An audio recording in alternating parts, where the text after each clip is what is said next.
G'day, I'm RJ. Welcome to the Nerdy Dad channel. I haven't done one of these for a while, so hopefully it turns out alright.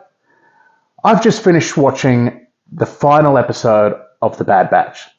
The final episode of season 3, yes, but also the final episode of the entire series. The last few weeks, Wednesday nights have been something to look forward to. Come home, watch The Bad Batch, watch X-Men 97, and now The Bad Batch is finished. I've loved The Bad Batch in general for the last 3 seasons of fantastic Star Wars television. Some episodes have been better than others, yes, but on the whole, it's been wonderful storytelling, wonderful Star Wars, and I have thoroughly enjoyed The Bad Batch. Now, the finale itself, this episode, was on the whole fantastic. I loved it. It was just under an hour long, so we got the longer episode that a lot of us were hoping for. I didn't want to presume that's what we were getting. I thought we might just get another 25 minutes, but no, we got the longer episode, and for the most part, they used it. The episode really moved.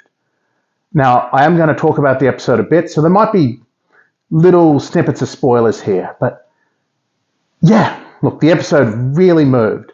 There was a lot of action. Obviously, the children escaped from Mount Tantus. Good. Emery escaped from Mount Tantus. Also good. And the action was, as I said, the episode was fast-paced. There was a lot of action because it was just go.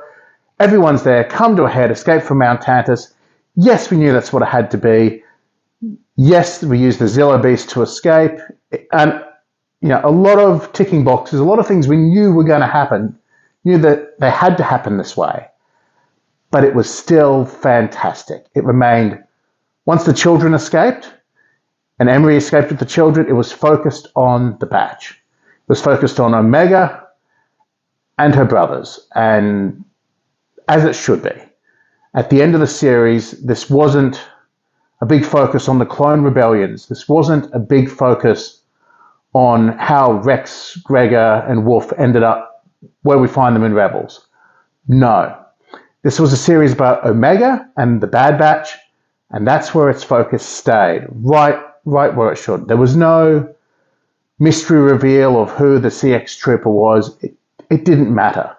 This episode was about Omega and her brothers, and it was, for the most part, absolutely fantastic. I loved, as I said, the action all the way through, the rescue, the plans coming together, the plans that didn't come together. Hemlock getting the upper hand, capturing the Batch, and then Omega having to break them out. Omega getting captured, and it's Hunter and Crosshair who have to get her out. Crosshair losing his good hand, my God. But the biggest loss for the Bad Batch was Crosshair's hand. I'm thankful and surprised that no named characters, apart from one, but no named clone characters died. Emery didn't die. Crosshair didn't die. Hunter was another common prediction. At one point there, I thought Wrecker was gone for, but none of the Batch died, and they could have very easily. The only named character to die was Nala Se. And I can't say that Nala Se is she's a good character, but she's not a good person, a good being. Now, maybe she is, but she did some horrible things. Her involvement in A, the cloning, B, the inhibitor chips. She was involved in stuff that went down in the Clone Wars series that wasn't particularly good. And, the Kaminoans are largely responsible for Order 66 and what happened. However, in the end, they were duped by the Empire like most of the galaxy. And in the end, she refused to be the Empire's stooge. Her research was not the Empire's. It was Kaminoan. And she went out like a boss. Now, let's say that is the way to redeem yourself as a character And yeah, I loved the way that Nala Se went out. Chief scientist of the Kaminoans, that's the way to do it. And all that's left to say is what I didn't like about the episode, which is how it wrapped up. I didn't dislike, I didn't hate it, but I thought it was fairly bland. You know, when they got back to Pabu, part of me was surprised they went back to Pabu, but then I suppose the only empire that ever found out about it was Hemlock's division. And Hemlock's division was shut down. Everything he knew was lost. He died. His research was gone. I'm assuming a lot of his other files were gone. So Pabu was once again as safe as anywhere in the galaxy. So, okay, they went back to Pabu.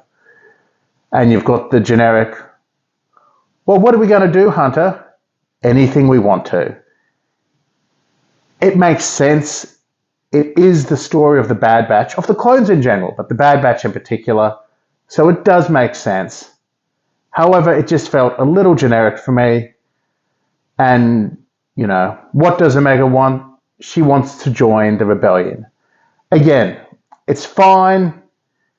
It makes sense. It's the time period of Star Wars that we're talking about. She would be the right age. She definitely has the personality to be involved in the rebellion. It all makes sense. It just felt so generic. She's a Republic, originally a rebellion pilot. We don't know whether she lives or dies. Hopefully she lives, but, you know, yeah, the ending was fine. But up until that point, the escapes, the rescues, the Nala Se, the way Nala Se went out, it ended on a high. And I don't think you could have taken out the Bad Batch much better than that. Goodbye to the Batch. And, this is the Nerdy Dad signing out.